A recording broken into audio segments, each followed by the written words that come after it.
How do you kill what's already dead? Well, today is obviously a heavy day over here in the States, but I'm going to try to stick to my promise and cover more escapist type topics. If you want the heavy stuff, you can check out my Rumble stream, which is every day from 12 to 2. The Walt Disney Company is in some big trouble. Their stock continues to absolutely plummet. In fact, today, the entire market is down significantly, but over the last roughly 6 months, the stock is down 17%, and now many are calling for, quote, drastic changes after the latest 3% decline, adding to the one-year losses. Well, of course, committing to going woke and trying to offset that by increasing prices at the park has backfired, putting out movie after movie that are all losing $100 million, $200 million. All this kind of stuff is finally coming to a head. This article, let's start out with the Walt Disney Company's latest 3% decline adds to one-year losses, institutional investors considering drastic measures. Significantly high institutional ownership implies that Wall Street stock price is sensitive to their trading actions. 36% of the business is held by the top 25 shareholders. A look at the shareholders of Walt Disney Company can tell us which group is the most powerful. We see that institutions own the lion's share of the company as opposed to like individual retail traders like you or I maybe. Put another way, the group faces the maximum upside potential or downside risk. As it follows the institutional investors, was a group most impacted after the company's market cap fell to $152 billion last week after a 3% drop of the share price. This recent loss adds to a one-year loss of 18% for stockholders. May not sit well with a group of investors. Institutions or liquidity providers control large sums of money, and therefore they can. These type of investors usually have a lot of influence over stock price. Hence, if weakness in Walt Disney's share price continues, institutional investors may feel compelled to sell the stock, which might not be ideal for individual investors. Ultimately, what they're saying is you have big swaths of shares moving at once if you anger these people. While the precise definition of an insider can be subjective, almost everyone considers board members to be insiders.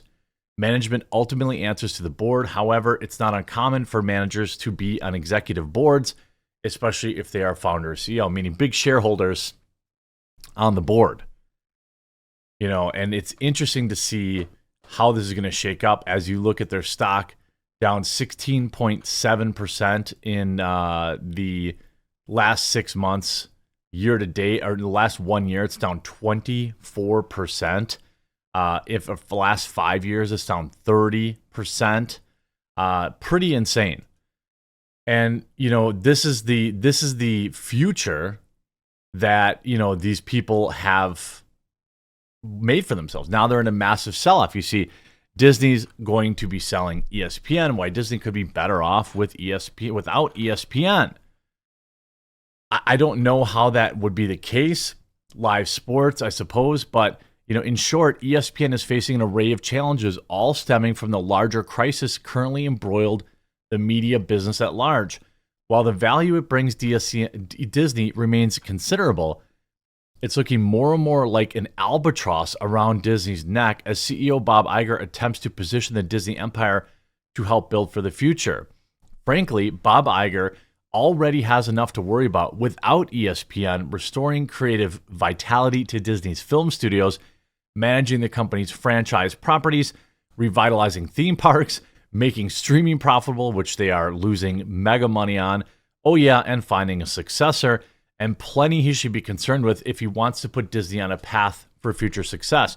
For instance, other executives are encouraging Iger to consider buying a video game publisher, specifically Electronic Arts, per a Bloomberg report, though he's evidently non-committal about such a purchase. You talking about a company that is selling off. Disney's India sale will follow Murdoch logic. There'll be one big winner in this multi-billion-dollar deal, and that's Reliance's Mukesh Ambani. So essentially, they're selling off parts of their business. On top of this, a brand new article out in Bloomberg at $40,000, luxury Disney World vacations drain wallets of diehards. Higher prices and growing complexity dim the magic on the kingdom's allure. I mean, the Disney parks themselves are being described as a ghost town. Guests reported the Magic Kingdom at Walt Disney World Resort feels empty, indicating the trend is continuing. It's been heavily discussed and debated as to whether or not Walt Disney World Resort is emptier than usual. There's almost never a time when Disney parks are actually empty, with millions of guests filling in each year. However, a recent report was able to prove this claim, revealing that July and August were both abnormally slow for Walt Disney Resort. During the 4th of July weekend, Disney World saw its lowest attendance numbers in over 10 years. Record low numbers. People can't afford it. People can't afford to go. They keep raising prices and raising prices. When I was a kid, both of my parents worked in factories, and we had to save up to go, and it was like a big deal to go. I don't even know how people afford it these days. It's got to be thousands and thousands and thousands of dollars to take a family of four there. It's insane. Like most people, like when we went, we wouldn't even eat in the park. We would eat before and after, maybe have one meal in the park because it's so expensive. You see this video from back then. Look at this park. It's completely empty. I mean, there's some people here, but I mean, this place is a ghost town. You see this too. New report shares concerning reason why attendance at Disney's theme park is dropping. They're becoming a ghost town. The happiest place on earth is seemingly not immune to the challenges of extreme weather. According to Inside the Magic, Disney's attendance has dropped substantially, with some attendings reporting the impacts at Disneyland and other parks, the Disney World appearing more like a ghost town than a thriving tourist destination. There are several factors. Weather conditions appear to be one of the more common threads linking the trend. Well, I mean, ultimately, you look at the fact that, sure, weather is a thing, right? But look at these pictures. The weather looks completely fine to me. Those are clear skies. Epcot on a Saturday, empty. Completely empty. Meanwhile, waiting times for rides during the typically hectic 4th of July weekend were much shorter than usual. And you can see this graphed over time. That's a 10-year low. One Reddit user even described the parks as barren in May. Among the reasons cited for the drop in attendance, unpredictable weather conditions were a common explanation. I mean, sure, weather is a thing, but, you know, I'm not sure. Like, if you have a vacation planned, you're going. Like, if you're traveling from out of state, you're booking that months ahead of time. You're going, when we went in the rain.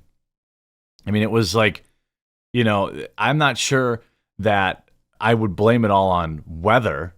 I would blame it on the soaring costs, just as Bloomberg points out. You know, higher prices and growing complexity dim the magic of the whole thing's allure. I mean, it's getting insanely expensive to go there.